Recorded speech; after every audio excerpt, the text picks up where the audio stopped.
everybody, and welcome to Binging with Badness, the only podcast that's tilting ever sharply bitchward. How are you now? Good, and you? Oh, not so bad. Listen, my name is Mitchell McIntyre. And I'm Vanessa Vogel. And this is our 7th episode, with various popularity. Smooth, very smooth. Very good, very smooth. Very nice, very smooth. Very cool, very cool.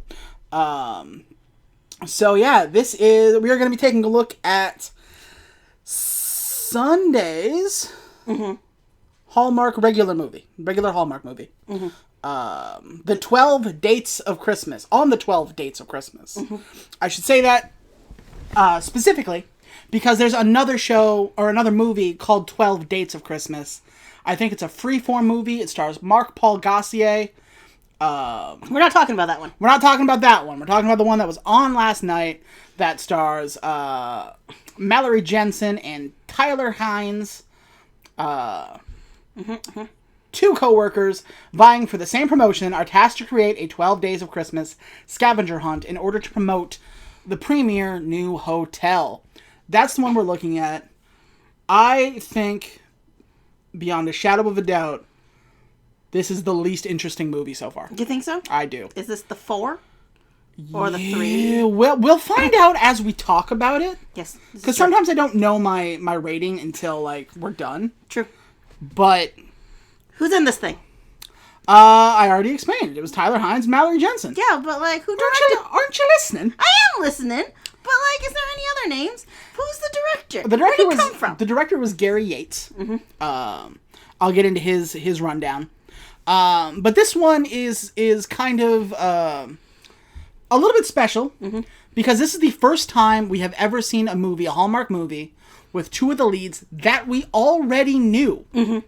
Tyler Hines is a character in the 8th season of the much beloved show Letterkenny.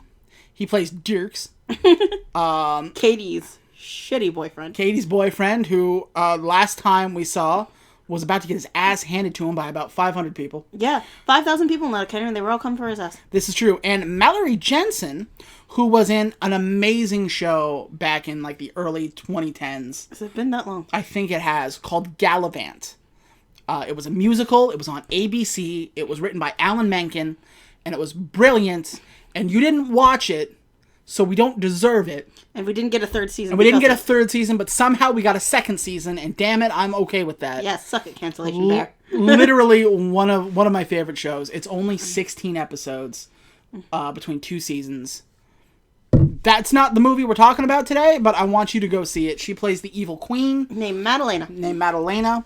I'm telling you the names of these characters because I want you to know, in case I slip into them because I noticed it while I was writing, I would write Dirk and Madalena. That's not their names. No. Their names are Jennifer and Aiden. But just so you're aware. I will occasionally call them Madalena and Dirks because I don't think it stuck with me what their actual character names were. Tyler Hines has been in a couple of these Hallmark Christmas movies. Apparently this is kind of his mainstay, his Christmas Vacation. He's Canadian, so shout out to my boy. Where is he from, Canada? Is he from actual Canada or pretend Canada, like Quebec? No, he's from real Canada. I see. He was in movies called Winter in Vale, The Mistletoe Secret, Recon, The Wedding March, Flip That Romance, It's Christmas Eve, Falling for You, a show called Unreal, which I heard was really good, and a show called, excuse me if I'm not getting this right, Star Trek Discovery. What? What? He's in Star Trek Discovery. I believe it's only for an episode. Oh. But hey, you know what? Get that money. Yeah. And of course, like I said, he was in Letterkenny. Mallory Jensen kind of threw me for a loop because in Gallivant, she's English. She's British. And in here, she's American. But in reality, she's Australian. Which I did not know. Yeah, it took me for a loop. She is not in very much. I believe on her IMDb, she only has 14 acting credits. Is that not a lot? It's not much, considering Tyler had about 50. Oh. So some of those include, and these are all things I kind of know. Shooter, This Is Us, American Housewife, Agents of S.H.I.E.L.D., Baby Daddy, Young and Hungry, Gallivant, and of course, Never Tear Us Apart, The Untold Story of NXS. So she doesn't have a lot comparatively, but like they're solid roles. Yeah, they're decent roles. Like, I have heard of all of these. I did not know there was an NXS. I guess it's a miniseries because there's a couple of episodes of it. Huh. NXS, great band, one of Australia's greatest imports. Was she only an evil queen in Gallivant? I believe she's a bad guy in Agents of S.H.I.E.L.D. Oh. But I did not watch much of Agents of S.H.I.E.L.D. past season 1, because season 1 of Agents of S.H.I.E.L.D. is bad. Is it? I'm letting them type all their comments. No, I didn't much care for it. Mm-hmm. I think it wasn't bad, but like the first season, nothing was like, you must continue watching this.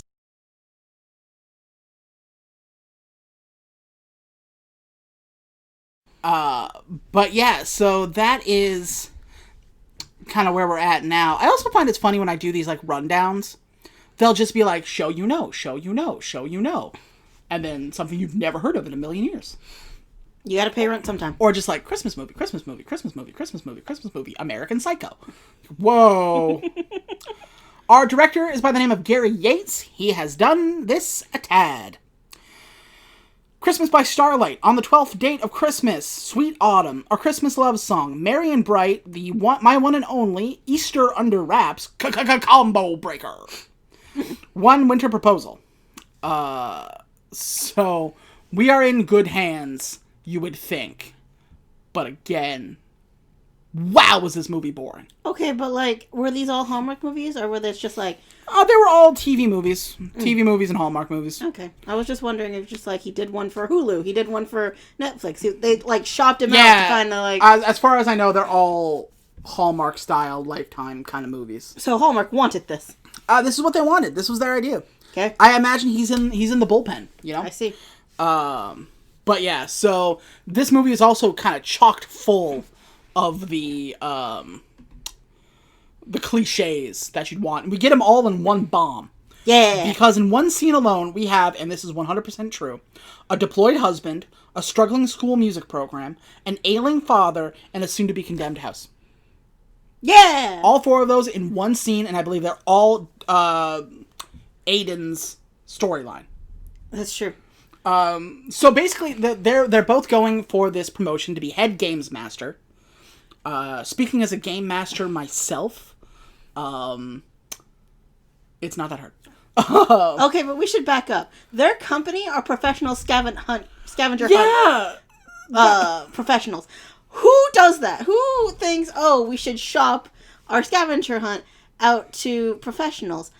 Is that a thing? Is that a company? Is that real? This is they're not just a games company, which I thought they were. Yeah. They don't do just like mobile games and stuff like that. They are specifically scavenger hunts. And apparently they do this all the time because they have a big ass office with a logo and everything. Yeah, it's like, it's shiny, it's new, it doesn't look rinky-dink at all. So both of them have a reason to want this promotion to head games master. But Aiden's is all like, I have to... His grandfather's house is falling apart, and that's where he's had most of his like good memories, and then he inherited when his grandfather died. Or his father inherited it, and then gave it to them because he is in Germany, recovering from a heart problem. We never see him. That's true. We do talk about him an awful lot. So he needs the money for this from this new job to pay for the house to get better, and because it's got so many problems with it. And Jennifer needs this job because she'd be sad without it. She'd have to go back home to Letterkenny if she didn't. Yeah, that's the thing. Like, they're trying to build it up like they both need this job. No. Aiden needs this job. It would be nice for Jennifer to have it, but she's just like, I just feel like I don't belong in Chicago, and this job would make it seem like I'm doing something right. Yeah, but you don't need it. Like, that's true. No one's gonna die if you don't get this job. Aiden might have his house condemned, or his sister's house. His family house that's been in the family for, what was it, 150 years or something? Yeah, something like that. It's been quite a while. So it's not a surprise the damn thing's falling apart. It's 150 years old. Yeah. And much of this movie is spent on this house condemning storyline. Yeah. A lot of it. That's because we like seeing Dirks get beat up by a house. This is true. So our main character, Jennifer, she's in line for the promotion. And I believe this is our 4th movie out of 7 where somebody's in line for a promotion that hinges on them doing a good job. She bakes a bunch of cookies. She's a real good baker. And she has a boss who's going to put in a good word for the real boss to give her the job. So she comes in with like all these cookies and she's like, I'm going to give them to thank him. And like her friend is like, did you not get my message? He goes, what do you mean? He quit. Uh-oh. Whoopsie. Male lead has a sister with an adorable niece, which is again the 7th out of 7 where we have an adorable niece. Yeah. I like the part, though, before we meet them, of her saying, oh, I should go actually talk to him and put in a good word for myself and put my hat in the ring. And she walks right up to the door and says, I'll send an email, and immediately circles back. Yeah, Jennifer's whole gimmick is that basically she's spineless. And she can't stick up for herself. Which is upsetting, because Madalena was a spiteful queen who had confidence for days. She was a badass bitch, yes. Yes. The HBIC. And, which is kind of a shout out to how good an actress Mallory Jensen is. I know, she has great range. And she has a moment, a speech, about a third into the movie, explaining why she wants to, like, why she loves this job and making people happy and why, you know, how much she loves what she does. And she puts in way more acting talent than this script deserves. Because it's a silly, silly speech. But yeah, so... male lead, his name is Aiden. He also has a big meeting today. Wonder what that's about. Jennifer's office is decked out in Christmas stuff. This woman and I are on the same wavelength. Like, we should describe it to them because they can't see it. But it looks like a Christmas shop in there. She has a full-ass Christmas tree to the back left. She has snowflakes on the wall. She has a Frosty the Snowman in the chair opposite her. Her desk has a ton of little knickknacks. There's lights on the right side of the wall. Like, she is all in it. There is a cup of warm cider to make it smell like apple pie in there. That is true. She has mulled spices. And, like, the knickknacks on it wasn't just any knickknacks. Wasn't it, like, the small miniature towns, Christmas towns that you get during this time of year? Yes, you are right. It was adorable. And also, wow. So we don't know that for, like, the first 30 seconds that they work in the same place. But there's, like, a quick little... They get it over with quick. But there's just, like, they're working at the same plot. Oh, I get it. Which is kind of nice. So Aiden has to set up a holiday scavenger hunt for a new hotel that's being set up. Which is apparently a thing. I guess. In this universe it is. And apparently this hotel is real dicks about it. Because they fired 2 other companies for not being good enough. Which implies there are 3 scavenger hunt companies in this universe. I didn't even catch that. Yeah. Not only is there 1, there's at least 3. Yeah. So I guess that's just a thing. Aiden's partner, his name is Ben. Don't bother learning his name. He, his wife is having phantom labor. And then has real labor 10 seconds later. Yeah. And then they're kind of dicks about him leaving. Yeah. Because he's constantly staring at his phone. And they're like, Ben, come on, man, you gotta focus up. And he's like, wife, sorry, what do you want me to do? And then, like, he gets up, he's like, I have to take this. I have to go, my wife is in labor. And they're just like, really? Alright, fine, go. Fucking... And then he was just like, as of 30 seconds ago, he might be somebody's father. What if you might? He is somebody's father. Don't put that evil on him. That's such a dick name. So he leaves. We never see him again. Mazel tov to the new father. And Jennifer's just walking down the stairs next to the place. And the boss, whose name is Alistair, he's like the real boss. He comes out and is like, you there! boy, what day is it? And she's like, well, it's Christmas Day. And he's like, great, you're part of this team now. And he's like, oh, okay. And so they start throwing out ideas. And Aiden's like, why don't we do Winter Wonderland? And she's like, that's boring and stupid. What do you got, new lady? And she's like, the 12 days of Christmas, but we call them dates. And she's like, you're the one we want. How bad were the other two companies if they couldn't come up with that? I know, right?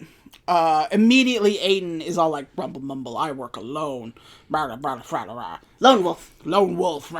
And doesn't want to work with Jennifer. And Jennifer's just like, oh, okay. I guess if that's, I'm really good at my job. And okay, bye. I've noticed after that, they're just like, oh, we'll share ideas. And he's like, no, when me and Ben work together, we just work in our own separate offices and then come together. And she's like, I guess we can do that. Okay, bye. Jennifer goes home and she has the exact opposite reaction of the lady from Christmas Tree Lane. Mm-hmm. Because when Christmas Tree Lane lady came out, she said hi to everybody. They all knew her. She like shook hands and kissed babies. When Jennifer came home, she tries to help one old man who no-sells her completely. And she's just like, okay. For like 3/4 of this movie, I thought he was deaf. He is. Like super deaf. Yeah. Well, that's the thing. This happens twice. Yeah. And then we find out like late in the movie, he just takes his hearing aid out when he gets home. And so. But like she saw him in the street. Did he take it out early? Yeah. Oh. Like he just like the second he gets home from his job, which we'll find out later, he just takes out his hearing aid and because he's got nobody to talk to or listen to. He's a very nice old man. But it's very funny to watch her go, hey, Merry Christmas, and he can't hear her for shit. Yeah. And so she's like, okay, bye. So yeah. Aiden goes back to his sister's house, which is the one that was dilapidated that we told you about earlier. And it's basically a money pit. Mm-hmm. The grandpa is dead, the father is in the hospital, and Aiden is just like Mr. Fix-It, trying to fix everything. And not just like important stuff, like, oh, the sink is out, and we have to replace this, or we have to replace the lights. They're just like, our Wi-Fi is down. You know how easy it is to fix Wi-Fi? Yeah, but it was Wi-Fi down, and then he took 2 steps, the lights went out, and then he took another step, and like everything died. And then another step, and the house exploded. Yeah. Yeah, and he's just what I thought was really funny because he did that, and he'd be like, somehow I'm gonna fix everything. This is where we kind of realize that Tyler Hynes I thought was a bad actor. Because every word he says is very monotone, it's very low energy, and it's very kind of one note the entire way through. He doesn't really get too animated and doesn't really get too sad. The whole time, if you could imagine me speaking for 90 minutes like this, you have his performance. You know, some people pay good money for that. I'm sure they do. And then I realized, because he's not a bad actor. Because, like, he's funny, and he's charming, and he's kind of affable. He's just a deeply uninteresting actor. And I thought this was, because if you watch him in Letterkenny, he does the same thing. He speaks very low, he speaks very kind of slickly, and this kind of thing. Very cool, very nice. And I thought, oh, he's playing a character, that's his character in Letterkenny. No, that's him, the man. Yeah, that's just how he speaks. Because, like, once is a mistake, twice is a pattern. So, that was that thing, and he acts against Mallory Jensen, who is very bubbly, she's very animated. And once she grows a spine, which is about 20-30 minutes into the movie, yeah, a little bit, she becomes interesting to watch. Yeah. But yeah, so that's kind of him. And yeah, he's all right. You know, we never bring up the fact that his sister's husband is overseas after the lights go out. Like, that's true. Merry Christmas, Dad. Okay, lights out. Okay, bye. Yeah, I forgot. Sarah. No. What's her name, Sarah? I don't know, maybe. Aiden's brother-in-law is deployed. Which we don't talk about a lot. We see him once on Skype. Mm-hmm. He reads A Christmas Carol to his little girl, which is kind of cute. Mm-hmm. But It's like one chapter at a time, so that way she has something to look forward yeah, to, right? but that's the end of him. Like, the lights go out, she's like, oh, it's, our Wi-Fi is down, and then the house explodes, like I said earlier. And then we just never see him or talk to him again. You would think he would be a bigger part of this plot for how I would think, Yeah. but I think that's what gets me about this movie. We have a lot of interesting plots that we just do not talk about. That's true. And we spend all of our time on two things: the scavenger hunt and fixing this stupid house. Well, the scavenger hunt's important. The scavenger is the main plot of the film. But then the other plot is not interesting. That's true. So they go to Aiden's office to kind of connect with ideas, and all of Jennifer's ideas are lame because she did not live in Chicago. She's only lived here for 5 months.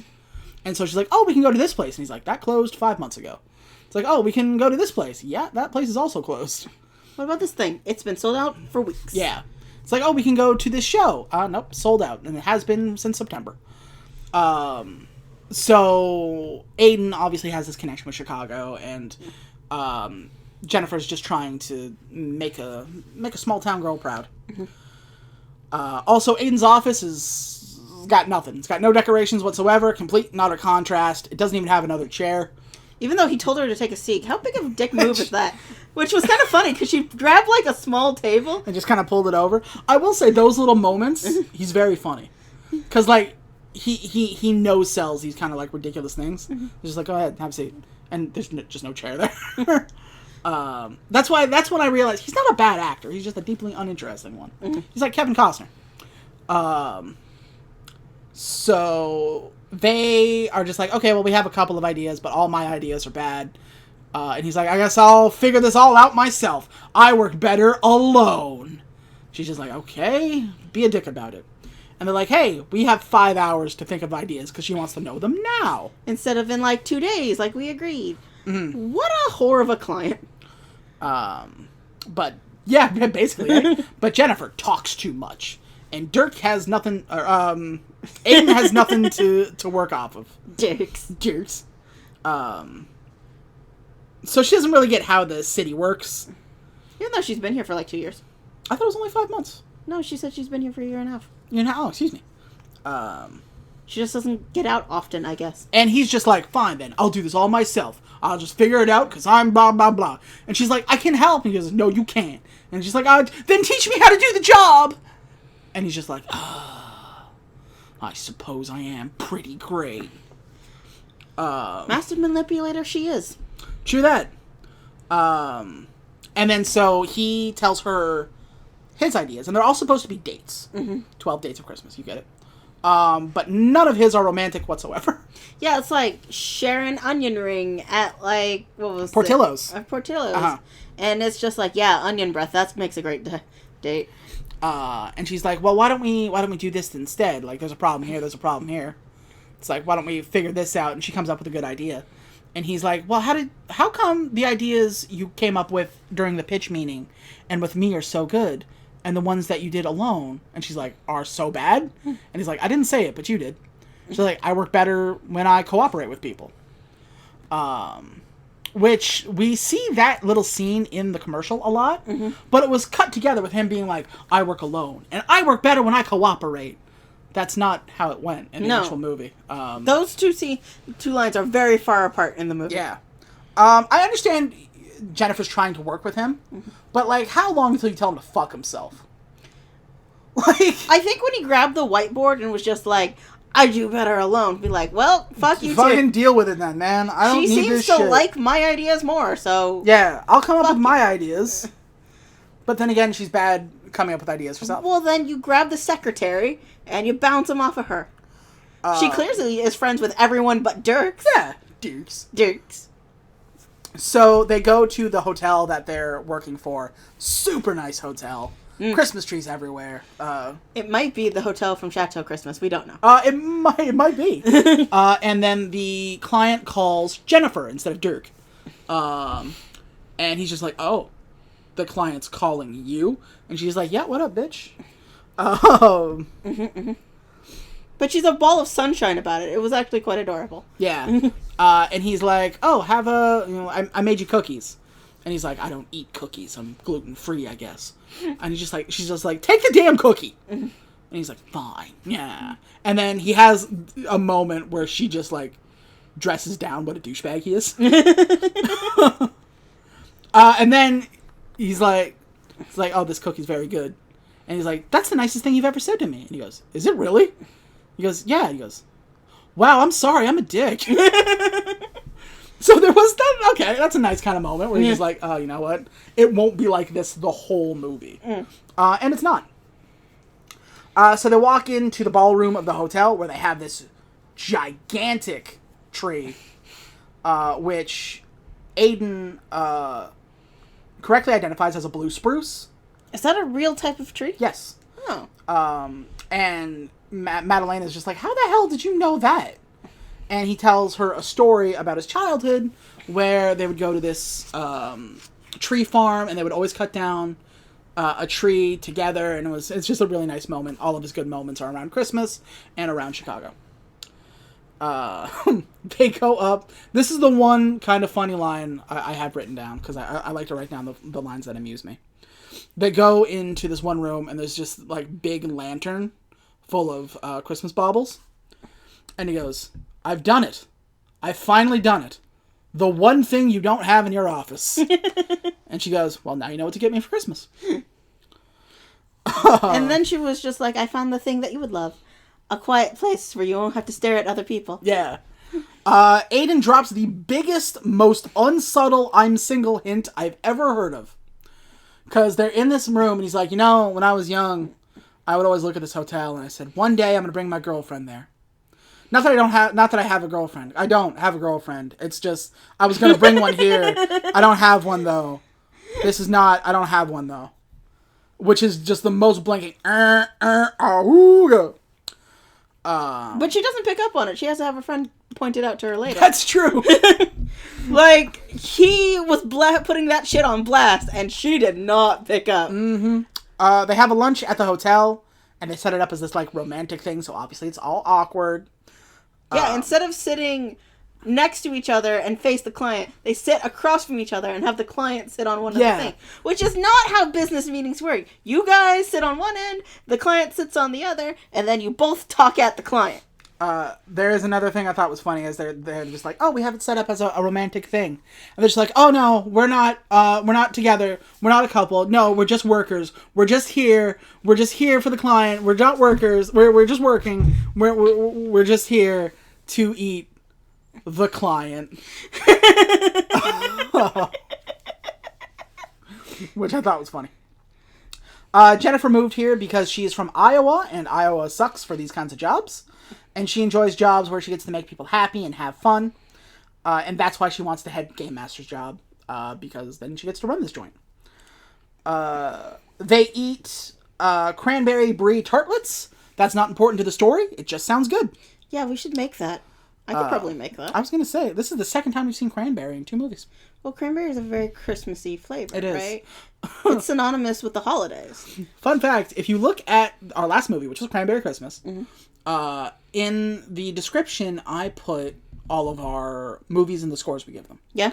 And if you look at the very bottom, Cranberry Christmas gets cut off. So it just says, it'll be like, Jingle Bell Bride, Christmas Tree Lane, this movie, and then Cranberry Christ. Is it just we ran out of characters? Yeah, it's just, you have to, like, hit read more. But behind the read more, it just says Cranberry Christ. Christ, it's cranberries. Yeah, right? Sweet Cranberry Christ! Is Cranberry Christ the guy who saved all the cranberries? Yeah. Blessed be our Lord and Savior, sweet and tart. So they give their ideas to the client, who eventually shows up. And she seems to dig them, because they thought it was going to be, like, super awkward. Because they're like, oh, we only have, like, 5. Yeah, they were 9 short ones. Yeah. It's like, what are we going to do? Here she is. Hi! And then we cut to commercial, and then come back, and they're just like, all of your ideas were brilliant. All right, we'll go. And I'm like, must have went over pretty well, because we don't really get to see. And they also got to eat all that cute food, too. Yeah, what the hell? Also, she wanted Wasn't she a bitch about it earlier? Because it's 12 days of Christmas and she wanted 36 ideas. Because, quote, they're not all going to be winners. No, that was Alistair. That was their boss. But yeah, it's like, both of you come up with 16 ideas. And he goes, 16? Yeah, they're not all going to be winners. Which... Ouch. But you're right. They're not all going to be winners. And then he's like, I have to go think of 16 ideas for the 12 days of Christmas. And his sister's like, I know I'm not a mathematician, but I think that's 4 too many. So the client kind of pulls Jennifer aside as Aiden goes off. And she's like, hey, you're really good at this job. And she's like, oh, thanks. We work well together. He goes, no. You're really good at this job. Stand up for yourself, for God's sakes. And so Jennifer finally gets the scrumph to ask Alistair, the boss's boss, to put her in for the head game master job. And she gets like super flustered. She's like, there's 4 other people. Why should I get you? She's like, oh, because I'm good at words and people talking. And, whoa. And he's just like, cool, I'll put your name in. And then she just like, she hulks up for a second. She's like, but actually, I'm very good at this job because blah, blah, blah. And this was the speech where I'm like, wow, she is acting way more than it deserves. Yeah. Because she gets like the little teary-eyed and she has like the effort and the pride in her work. You gotta put it out for Mallory there. She put in like effort when she didn't really need to, right? So like that shows a really good work ethic on her part. Damn, girl. Yeah. So they try to figure out their clues. Then the first one is the partridge in a pear tree, and they find this pear wine with a partridge on it. Aces. So they go to the place where they make it, and they're just like, oh, well, we could set up, like, you could have a date here. And they look over, and there's, what did they call it? It was like painting. Yeah, it was cider and brush class, where you have a glass of cider and you paint together. That's so cute. Yeah, but is that a thing? Like, why would I guess this is a winery. Do they have stuff like this? I mean, you can get, like, people love painting things that are immediate around wineries, like the scenes, the vistas, whatever. Right. And painting is definitely a couple's thing. Like, yeah, no, absolutely. It's a great idea. But I was just going to be like, it's like, oh, welcome to our winery. Paint with us. And you're just like, whoa. Well, it's very artsy, and, like, wineries inspire artiness. I can see that it could be a thing, you know? Yeah. It's a cute idea. I was just taken by surprise. Aiden was an army brat, him and his sister. And all of his best memories are in Chicago, which is why we want to save the house he has now. I will say that Mallory and Tyler are good actors, and they're fun together. I feel no romantic spark between them whatsoever. No. None whatsoever. No chemistry. By this point, in all the other most of the other couples, I was like, I want to see them together. This is going to be okay. I don't see these two as a romantic couple. If they want to be bros, that's fine. But, like, just watching them, I don't feel any sort of, like, longing to be together. And we don't the entire movie. I mean, there are very romantic lines, right? It's just like, I could be like, when he was in that seat where she's looking at the hotel and he's putting the fact that he's single on blast. Yeah. Like, he was talking, like, and I don't remember what the line was, but it was like, I could talk to anyone, and then he paused and says, you, or something like that. And it was very cute, because he realized, oh, I like this girl, you know? Yeah, I'm just saying, there could have been more. It feels like the romance subplot, the romance plot, is like a second or third step behind. That's true. After the scavenger hunt in the house. Because spoiler alert, when they eventually get together, the movie pays it no mind. And we'll get to it later, but I thought it was really funny, the ending. So they go out and they're like, oh, we have to find another thing. And they find another restaurant. I forget which clue it's for. It's Two French Hens. Two French Hens. So they find this place. It's a coq au vin, which is a fancy word for chicken. Yeah. French hen. And 45% of this movie so far has been them eating. Which I'm okay with. I'm not upset. I'm just hungry. We should have Coco Van sometime. I think so too.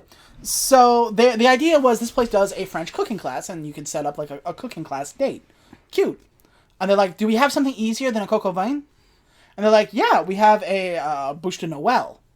Now, I don't know if you guys know what a bûche de Noël is, but it's kind of like a Swiss roll, but it's Christmassy, and it's bigger, and it is in no way simple. Yeah, it's not simple than chicken stew. Yeah, it's very hard. Because, like, coq au vin's probably harder for a cooking class, because you have to... That chicken has to sit in wine overnight, right? Yeah. I don't know how you make that a cooking class other than you have a couple stunt chickens, right? Yeah, you must. And so, like, you just, like, making coq au vin is a very strange cooking class thing, but I can see how it works. But bûche de Noël, you gotta know how to roll cakes. You know, that's a whole new territory. You know how many times I've tried and ruined towels because of it? Like... I was going to say, a bûche de Noël is not easy. And they do make one. They make one together. We only see the end result. They must make the cake for them and tell them to ice it. They have to. Because as they roll it up, it's not perfect, but it's very, very good. Mm-hmm. And I believe I actually said to the screen, bullshit. Not a single crack. We spend too much time watching The Great British Bake Off, in case you haven't noticed. Yeah. But there's no way. There's no way. Do you think they had to do like 17 takes because the cake kept cracking? Hard to say. I think he just did it once and hoped. But yeah, so a bûche de Noël, it's not easier than a coq au vin. And but they mention that French cooking scares people, which it does. Yeah. Because there's a lot of French words in French. Yeah. So. But honestly, chicken stew is way easier than bûche de Noël. Oh, absolutely. Like, it seemed like it was just a bûche de Noël like decorating class. Yeah. So. You know, that would be fine. Put little snowmen on bûche de Noël. That's adorable. It did look really cute. Yeah. We have another. How long have you two been dating? What? Us? No. No, not us. Just co-workers. Just co-work. It happens in every single movie. Every single one. I'll bet you. It's cute. I'll bet you out of the 7 we've watched, it's happened in 5 of them. You know, we should do a tally at the end of this to see what the biggest tropes are. This has got to be one. Yeah. We're almost a quarter of the way through. Yeah. Whoa. Yeah. We're almost a quarter of the way through, and we've seen it so many times. Yeah, but isn't it enjoyable to be a quarter way through? And so far, they've been pretty solid. I don't want it for me to make it seem like, oh, thank God, it's almost over. Because I don't know, I kind of dig watching these. Just a little bit. It's a nice little dose of Christmas so early in the year that does not deserve it. So afterwards, they were like, oh, we were supposed to go talk to the client, but she's called out for the day. So we have the rest of the day. And Madalena goes, is there a tree lot around here? And Dirks goes, you need a tree. You haven't gotten a tree yet? Your office is the North Pole. And also, it's like 4 days to Christmas. Again, we asked this question. Who waits till like a day before Christmas or like 2 or 3 days before Christmas to get their tree? And that's what I thought Dirks was getting at. Yeah. But no, again, you wait the week of Christmas. But you know what I've noticed? What? I don't think we've seen Christmas. Actual Christmas? In any of these movies. Yeah, it always ends on Christmas Eve. We have seen a lead up to and Christmas Eve. But we haven't had the Christmas Day open presents. Maybe they're saving it for actual proper, like, December. I'll bet we see it in Holly and Ivy. Because the kids are a major... That's true. Major plot point. But we'll find out tomorrow about that. So they go to this tree lot where we see the old man we were talking about before. He owns this tree lot. Yeah. And he's like... Oh, Jessica, it's so nice to see you. Jessica dropped off a wreath earlier just to try to, like, olive branch the old man. Jennifer. What did I say? Jessica, I'm sorry. Jennifer hands him a wreath. And she's like, oh, I wanted to thank you for the wreath, but I wasn't sure if you'd be home. And it's just, oh, it's so nice to talk to you. And Jennifer's just like, what the fuck is happening? And he's just like, yeah, I'm sorry. I moved here to our apartment about a year ago after my wife died. And just when I get home, I just take my hearing aids, because there's nobody to talk to. And you're just like, oh, fuck. Which means he's real easy to sneak up on this big crime city. Put your hearing aid in, old man. Yeah, right? And then Aiden shows up, and he's like, old man, what are you doing here? I believe his name's Richard.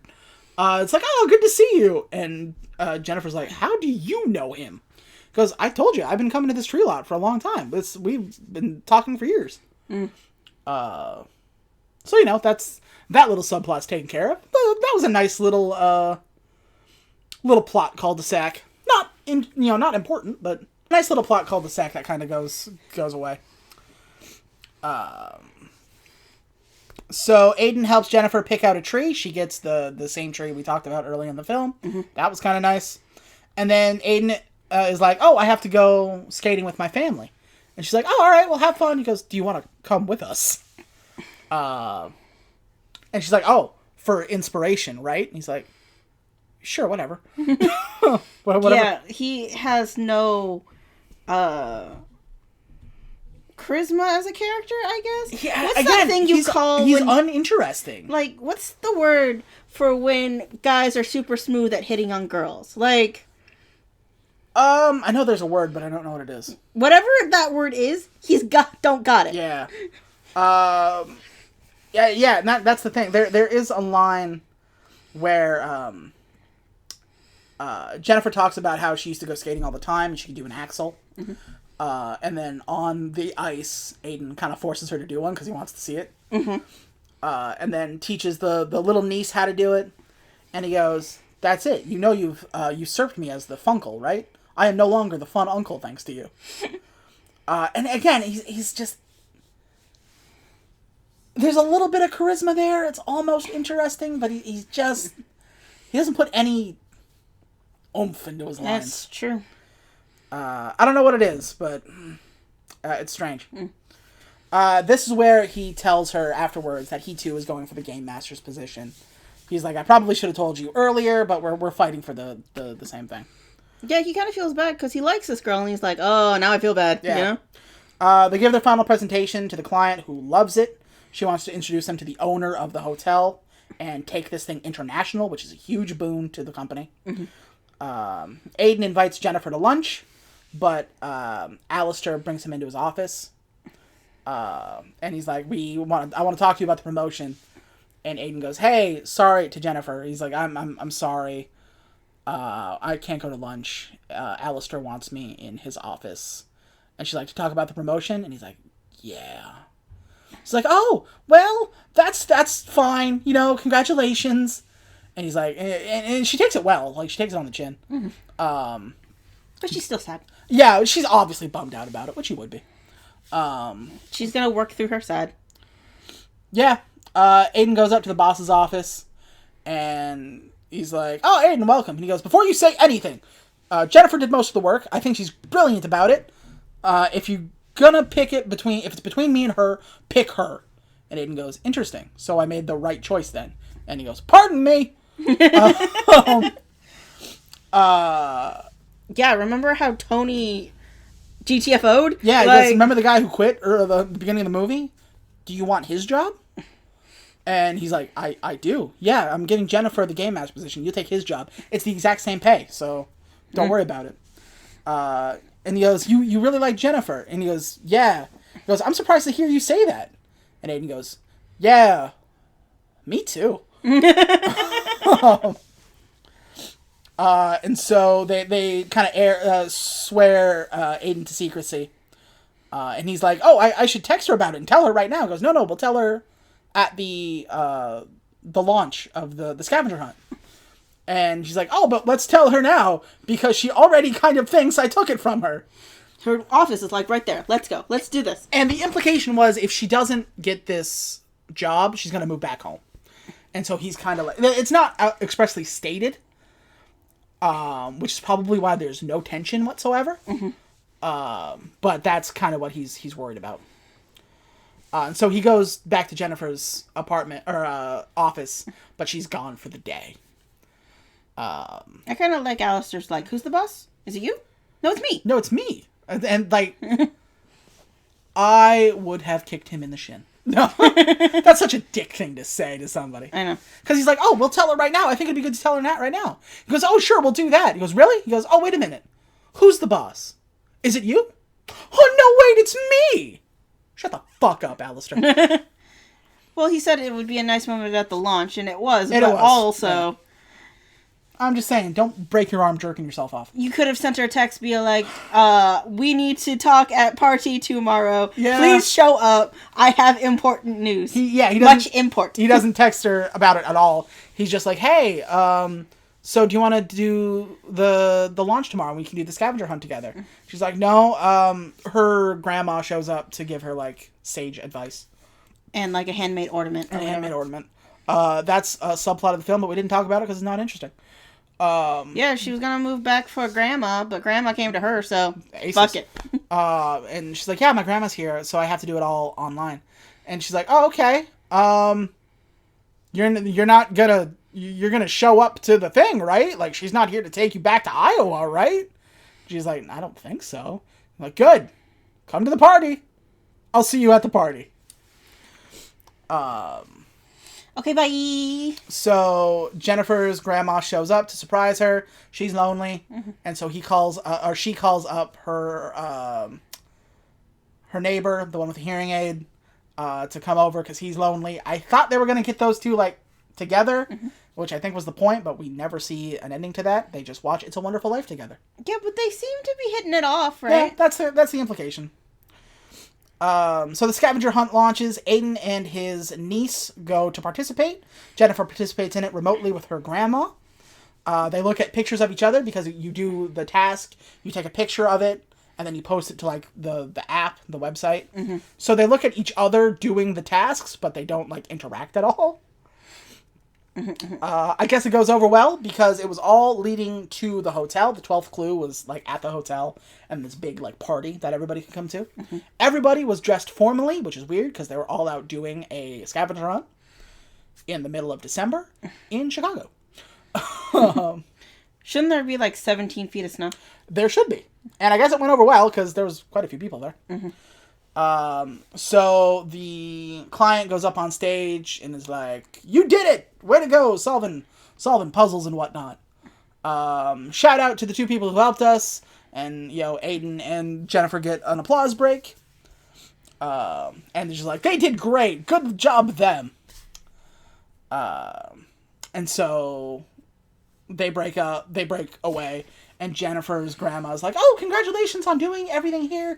It seems like it's going great. And she's like, well, that's the thing I came to tell you. I'm coming back to... And then Alistair's just like, hey, come with me for a thing. And she's like, congratulations, you're head game master. And she's like, fucking what? He goes, I wanted to tell you the news about the promotion. And she goes, oh, Aiden already told me. And she goes, oh. I told him not to. He goes, yeah, but you know what? It was a great idea. I think Aiden is a great choice. And he's like, Aiden would be a great choice, but I chose you. He's getting Tony's job. Yeah, he is a great choice for Tony's job. Do you want the game master position? And she's like, why, yes, I do. Silly question. Don't waste my time. I do like Aiden's reaction to getting the other position, which was like, oh, right, I forgot to talk. Yes, yes, I would like this position. That's true. He's like, do you want Tony's position? And he's like, I'm sorry, I'm not talking. Yes. I think, like, those lines... Are funny. And in a different mouth, it could have been better. So, Alistair gives her the job. And gives her, like, a note. And is like, oh, Aiden told me to give this to you. And in it is one final clue. To meet at a certain place. Was there a specific reason we came to this place? I don't know. I think it was supposed to be symbolic in the movie, but I couldn't I couldn't really connect it either. So she arrives at the place, and he's holding, like, glasses of champagne. And he's like, this has been the best Christmas ever. And through all the turtle doves and the pipers piping and the thing that rhymes with the other thing, she's like, shut up and kiss me. This would have been a very, very sweet moment if these two had any connection whatsoever. but they don't. Like, honestly, like that point at the end where he's just like, oh, the note and everything. Oh, that would be really nice if I wanted them together, and I don't. Like,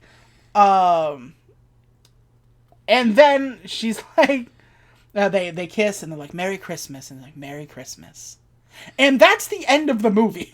Like, it cuts to black right there, credits. Well, we solved all the plots. The house plot got solved because Grandpa's all his old students were like, we'll just fix the house for free. Oh, yeah, sorry, I forgot about that. Yeah, Grandpa used to teach architecture. Yeah. And they all really liked him because he was a good dude. And so they were just like, why don't we call the students and see what they know? And all the students were like, oh, well, we'll just fix it for free. Like, I know a plumber, I know this, I know that. Not like any of them, not like this is hundreds of thousands of dollars of work. Yeah, we'll all work it pro bono, so there you go. See what I mean about this movie? Just like, a lot of stuff happened that didn't really matter, but anyway, so we fade to black. Both of them got the promotion with the pay grade raise. Jen stays in Chicago. Aiden's house can remain standing and fixed. Everyone is happy. Curtain down. But it doesn't matter that Aiden got the promotion because he doesn't need the money anymore because he's getting all the work done for free. That's true. We saved that both ways. But so now he just has free money. I have to do a wrap up at the end of every episode and say curtain down because I say curtain up at the beginning. I understand. I'm just saying, plot wise, it's redundant. Yeah, it is redundant. And that's this movie in a nutshell. Knowing what I know now, like we skip the commercials, and I'll skip scenes that don't matter. I'll watch them. That are obviously don't matter. Like when they're singing, or like in Christmas Chateau Christmas when they play together. That's like 4 minutes of a scene. I know what happens here. They just play music. I'm out. Or like a dance scene or something like that. I cut through it, and if I knew then what I know now, I could have finished this movie in a half hour. Instead of the hour and a half it took me. This is probably the least interesting, least important movie that's true we've had. It's kind of a written mess. Like, yeah, a little bit. Script wise, it's a bit of a mess. It is. Like, why does Madalena, I'm just gonna call her Madalena, fuck it. Why does Madalena want the promotion? Oh, it makes her feel good. You know? Yeah. Like, that's really it. And that's she should have been the one with, like, the fucking broken... the problems, yeah. But I think they did that to soften Dirk from being too big a dickhead. Like, yeah, he's gruff and robble. But he's doing it all for his sister, and he's a family man. If he didn't have that, he'd be too big a villain. But, like, again, these two don't have any chemistry at all. They don't have any, like, interest. I didn't want to see them together. The movie didn't want to see them together. Like, the implication is that they went on all the events that they planned, right? So they went on 12 dates, and we're supposed to see them like each other with each progressive date. But they don't seem to like each other more as the dates go on. Yeah. Like, we hit, like, they start at 0, we got, like, level 1, 2, 3, and then, like, maybe we stay at 4 the rest of the film. Yeah. And then, like, at the end, it's just like, we're at 10 now, and, like, no, you're not. What happened to fucking... What? Yeah. So I think... Gosh. I think this is a 4. Yeah, I think so, too. Because... script-wise, it's a bit of a mess. Yeah. The characters themselves are also a bit of a mess. Are a bit of a mess. A lot of the movie is uninteresting. Madalena is doing herself to keep it from being like a 2. Yeah. Like, if it was a worse actress than Mallory Jensen, would throw the whole movie away. Yeah. We love you, Mallory. Yeah, if you're watching. We love you. Act more. You good. You good. Be in more things. I'll call you Mallory and not Madalena. I promise. But yeah, this one's really... It's not great. It's not great. But it's kind of fun. So that's what keeps it from being like a 1, right? Yeah. So again, I think I said this about the last movie. If you're seeking out a movie, this is not one to go for. But if it's on in the background, if you just keep Hallmark on your TV, It's not like, dear God, turn it away. But it'll be something like as we're flipping through the channels and we're just like, oh, the 12 Dates of Christmas is on. All right. That movie blows. All right, next. I didn't even blow. It's just like... It's okay. Like, it's a little less than okay. You can, because if it's on the Hallmark Channel and you got nothing better to do, and you're like, oh, there's nothing in your brain that says don't watch this, you know? That's true. And so you watch it, and you can be captivated by how baffling the plot is each time. First, there's a scavenger hunt company. A series of them? Second, there's at least 3 of them. Fourth, this company didn't say no to having a deadline in like 4 days where they have to create an app in 4 days. Do you know the tech companies that would like laugh you out of the building absolutely. That says you need an app in 4 days? Actually, here's another thing I've noticed. A lot of these movies have had time limits. Yeah. We have to get such and such done in 4 days. It's usually 4 days. So that's... Or 2 weeks till Christmas or something like that. Yeah. So... Because it's counting down to them falling in love. Like, how quickly this happened. And it's kind of adorable sometimes, right? So sometimes, like with the countdown in Delivered by Christmas. Or, you know, the days until the plane leaves in One Royal Holiday. I haven't found a movie better than that one so far. Yeah, that one's real good. Oh no, we can't endanger the royal family with black ice. That scene will stay with me forever. That was a legitimately good one. But... it wasn't in this movie. No. So, yeah, I think we're going to give this one a 4, which is our first sub-5 film. Where we both agree it's below 5. Yeah, wow. Because Jingle Bell Bride, while also a mess, makes some kind of coherent sense. Yeah, it's... But I think I would... I would watch this one over Jingle Bell Bride. Yeah. Just because I know who the actors are. But I think the plot stretches is just as hard as Jingle Bell Bride. Oh, absolutely. Like, I'm going to Alaska to get a Raphael. FedEx it! Yeah. I'm sorry, what? But yeah. I work for a scavenger hunt company. I'm sorry, what? Sure you do, honey.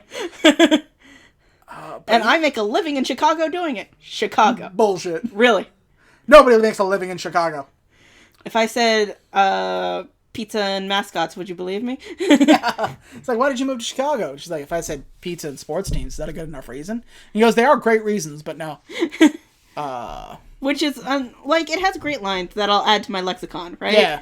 Like, I really liked, oh god, I'm not speaking, yes. Yeah. Again, like, there's some solid stuff. Nothing that, like, I felt like I needed to write down. Yeah. But what yeah. fancy French restaurant has cooking classes? Yeah. Like, usually those are reserved for other places.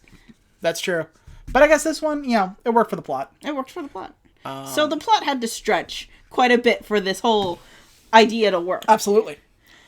But yeah, so that was Hallmark's last movie for the week. Mm-hmm. That was on Sunday, which means we are going to Hallmark's mystery movie, Holly and Ivy, otherwise known as It's a Cancer Christmas, Charlie Brown. I don't want it. But we got it. I don't want it. But we got it. Okay, but I don't want cancer. Nobody wants cancer. So we will deal with that hopefully tomorrow. We've been having a little bit of tech problems. Yeah. So if it's not tomorrow, it'll definitely be sometime that week. Wednesday, and if it's not Wednesday, it'll definitely be Thursday, and just go ad nauseum until there's a movie out. Yeah. It's all dependent on if my laptop cooperates and how fast Best Buy can deliver. Amen. A new laptop. By Christmas, definitely. Deliver by Christmas. Hey, there we go. We have a movie. If you fall in love with somebody else, I'm gonna be so upset. If that laptop falls in love with another human being, I am going to be pissed. I would watch that movie. Isn't that the plot to like Wall-E? Her. The movie Her. He falls in love with his Siri. Is that what happens in Her? Yeah. Spike Jonze, Joaquin Phoenix. Okay. Good movie. It's got nothing to do with Christmas, but... And his iPhone comes to life? Yeah, basically. And he falls in love with his iPhone? Yes. Am I the only one that thinks that's completely insane? Hey, it won an Oscar. Who are we? Yeah, but... We are people who don't believe Dances with Wolves deserved the award that it got. That's true. I don't believe a lot of things about Dances with Wolves. It's like 4 hours long. And like Philippa Sue deserved her fucking award for being Eliza. I have a lot of thoughts about that. So the Tony Awards. Yeah. It's an interesting thing to go through. But should I watch the thing, cutes? If it's on and you want to watch something that comes after it, like, you don't have to, like... If you want to watch the last 10 minutes because Cops is on afterwards. I'm just saying, like, say you want to watch One Royal Holiday and it comes on in 30 minutes and you got nothing else to do, watch this thing, you know? It's longer than 30 minutes, obviously, but, like... But if you catch the last 30, you'll be alright. It's not offensive. It's not bad. The set design is great, as far as I can tell. It lacks Christmas trees. We may have blown all the Christmas trees on, like, the other movies. On Chateau Christmas. On, like, Chateau Christmas and, like, One Royal Holiday, where they had 17 in the background at one point. That's true. That's good stuff. So, like, this may have been the intermediate movie where set design was, like, pulling all the other stuff down to create other stuff. This was the movie we had to make on cheap for the other ones. But yeah, you could probably skip this one. Yeah, probably. Yeah, alright. But until tomorrow, we will see you guys next time. Hope you're having a good day. Tomorrow is also... Oh, God. Tomorrow's election day. Did you guys remember to vote? Vote in person at this point. Vote! It's too late. Vote in person. And tomorrow's election day. Please be careful. Please be safe. Yeah. So we have to watch a cancer movie on election day. Do we have to? We might skip tomorrow. If we don't see it tomorrow, we'll see you on Wednesday. Can we do it out of order? Can we watch a happy one and then watch the cancer movie? This is the last one. Ow. Ow. Yeah. Ow. We'll see you tomorrow, maybe. Or we'll see you Wednesday, depending on how everything goes. But no matter what, we love you guys. Merry Christmas, Merry Happy Christmas. New Year, vote blue. Vote blue all the way down the ticket. That's right, I'm saying it. Vote Biden-Harris. Bye! Bye! Merry Christmas, bye-bye!